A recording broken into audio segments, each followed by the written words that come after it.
What if Padme Amidala survived? Let's explore the depths of it in this video. Padme pulls her newborn children close, admiring their beautiful faces. Despite the injuries and exhaustion she's suffering, she feels strength surging through her as she gazes into their innocent faces. It gives her new life. She feels it in her bones that she must live. She gives Obi-Wan a tired smile and tells him that she still sees good in Anakin.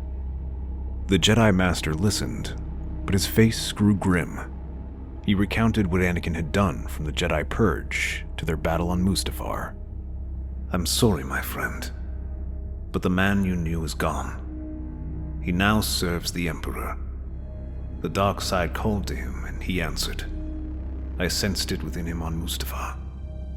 Otherwise, why would he have attacked you like that?" As the news sinks in, Padme's head begins to grow heavy. Had she been standing up, she would have collapsed. But instead, she lay on her pillow, insisting that Obi-Wan was wrong. She wanted to say more, but struggled to keep her eyes open. Obi-Wan hurries to check on her, but the medical droid insists she's alive, but needs to rest. Reluctantly, he leaves the room to allow Padme to recover. As she sleeps, Padme dreams of the last few days. The stories Obi-Wan told her fills her head with nightmares as she sees Anakin storming the Jedi Temple, cutting down the younglings, murdering the CIS Council, and attempting to do the same with his former master. In the end, she sees Palpatine declaring his new galactic empire. For a moment, Padme considers giving in and allowing the darkness to consume her. She's done everything she could, but now wishes to leave those responsibilities behind. While she thinks this, her condition begins to grow more erratic. Then Padme remembers her children. She sees their faces and realizes she's all they have.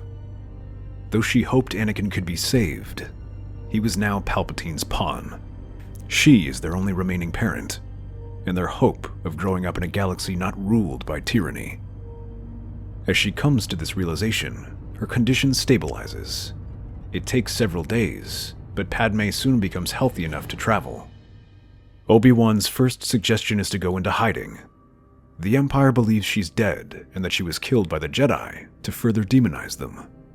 Padme rejects this offer though, and insists on returning to Naboo as there will be a funeral in her honor. This is a perfect opportunity to reach out to allies and make a plan. Obi-Wan disagrees and believes that it's better to hide with her children to keep them safe. The Jedi Master relents and agrees to accompany her, only if they bring the twins to hide on Tatooine. After leaving Luke and Leia with Anakin's stepbrother Owen and his wife Beru, the pair journey to Naboo to attend her funeral. They arrive before the ceremony and sneak through the castle. Obi-Wan first enters the private quarters of Queen Apilana as she prepares for the funeral.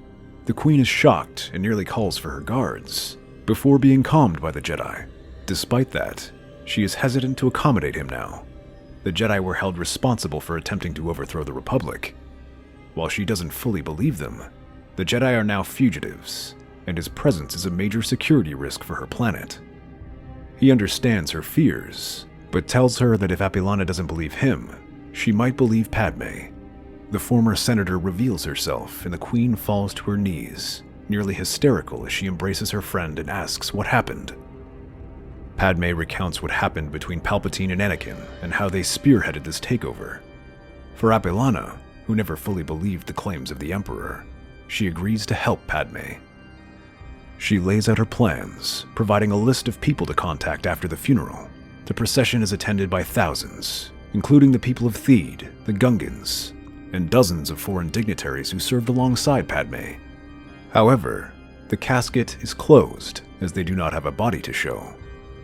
But while others mourn, Apilana has her handmaidens discreetly summon several figures like Mon Mothma, Bail Organa, and Boss Nass and take them to the Queen's chambers.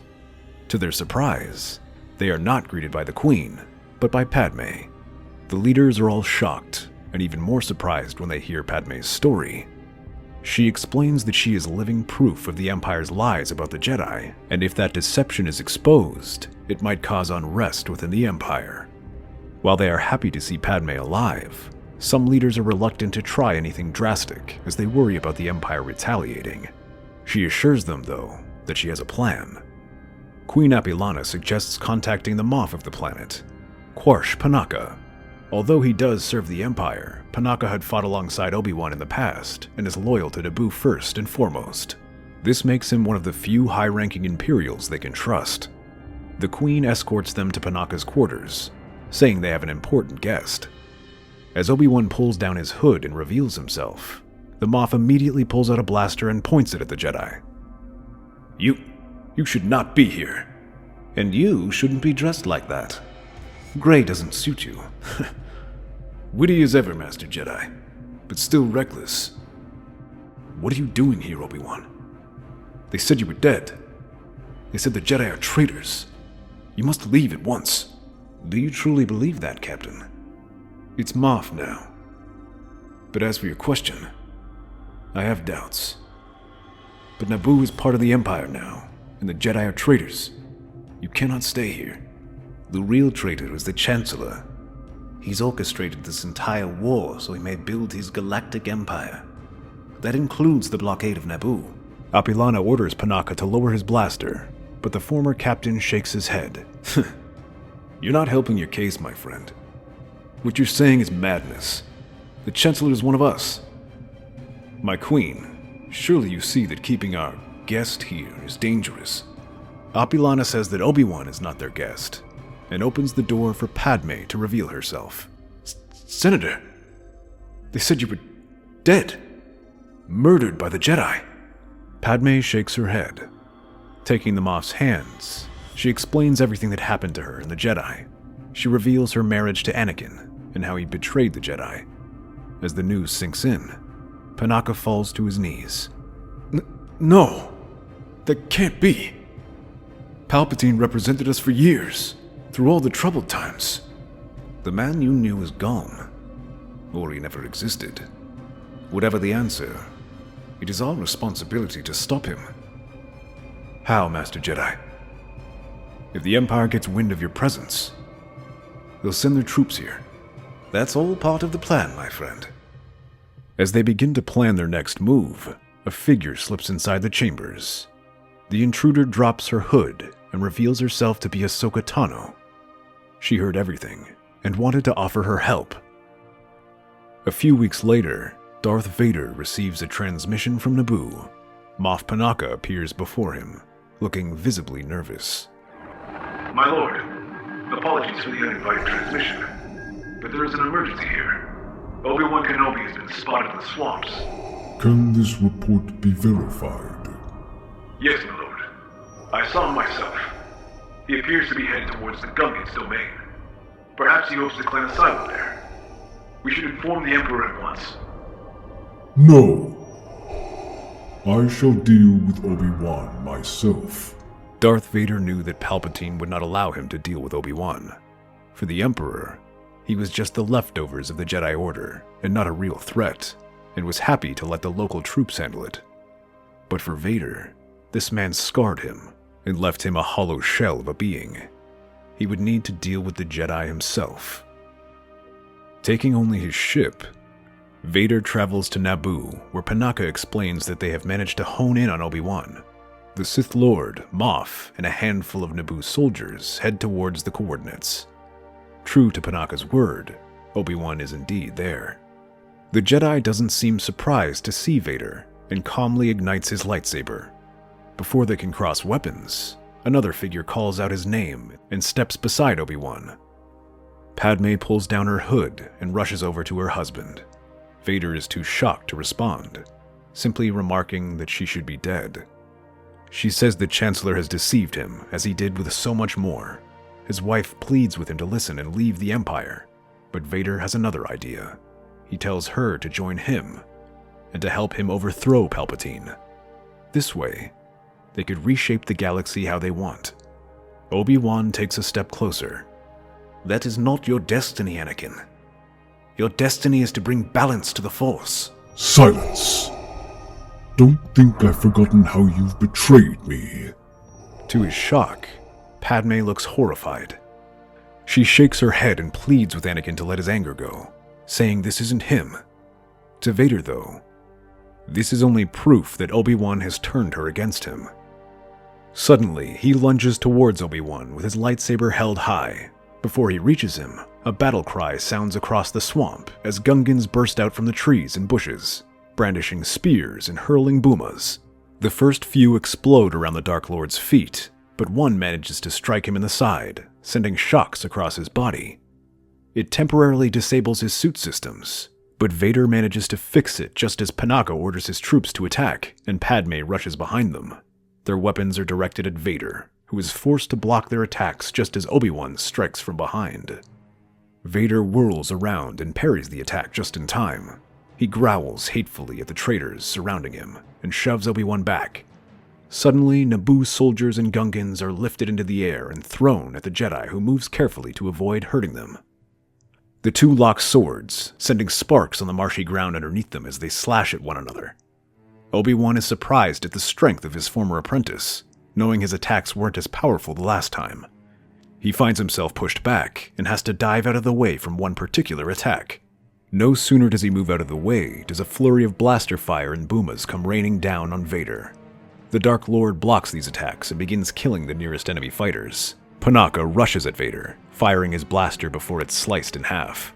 The Sith Lord brings the weapon down but is stopped by another lightsaber. From out of the trees, Ahsoka Tano leapt down and blocked the attack. She glares up at her master and throws a barrage of attacks. With two lightsabers, Ahsoka is like lightning, whirling and striking at every point. In contrast, Vader's suit makes him clumsy, preventing him from going on the offense. With one last kick to the side, she leaps back and allows Obi-Wan to attack while Vader is off balance, striking a few minor blows against his armor, before suddenly throwing a powerful force push. Ahsoka joins the attack and sends him stumbling into the swamp, where the Gungans and Naboo fighters rain boomas on him. This time, Anakin can't defend himself, and his suit begins to shut down. When Vader wakes up, he finds himself in a Naboo prison with Rex guarding him. The clone contacts Ahsoka and Obi-Wan to visit him. Anakin, we've come to give you one last chance to turn your back on the Empire. Save your breath, old man. I have nothing to say to you. I feared you would say that. Very well. If you have nothing to say, then at least look at what we have to show. Padme is the last to enter, holding a pair of bundles in her arms and holding them out for Anakin to see. She explains that she had hoped to show them earlier in the swamps, but it took time to take them from Tatooine. Vader gingerly lifts each child, feeling them squirm in his hands, but to his surprise, neither one shows any fear as they begin to laugh. Anakin, you can't bring back the people you've killed, but you can at least make things right and prevent more deaths from happening. If not for them, then at least do it for your children. Though he doesn't see it, Anakin is tearing up in his helmet as he holds the twins close to his chest. With a nod of his head, he agrees to help them. Anakin's first act is to get the 501st to join him. Although they joined him in the Jedi Purge, their inhibitor chips have started to wear off, allowing them to regain their free will and their loyalty to Anakin. This was a triple blow to Palpatine. He lost his greatest general, his best troops, and even his home planet. For an emperor, this was a humiliating sign of weakness. The defeat was made even worse by Padme revealing her survival. She spoke of how Palpatine had deceived the galaxy to take power. For many people who already distrusted the government, this was their proof, and began joining the fight against the Empire. Naboo became the focal point of resistance as Bail Organa and Mon Mothma poured weapons and money to help them. At the head of the rebellion were Anakin Skywalker and Padme Amidala. Aside from leading this movement, the two also spent their time raising their kids. Although they didn't realize it, the old heroes of the Clone Wars are now training the future heroes of the Galactic Civil War.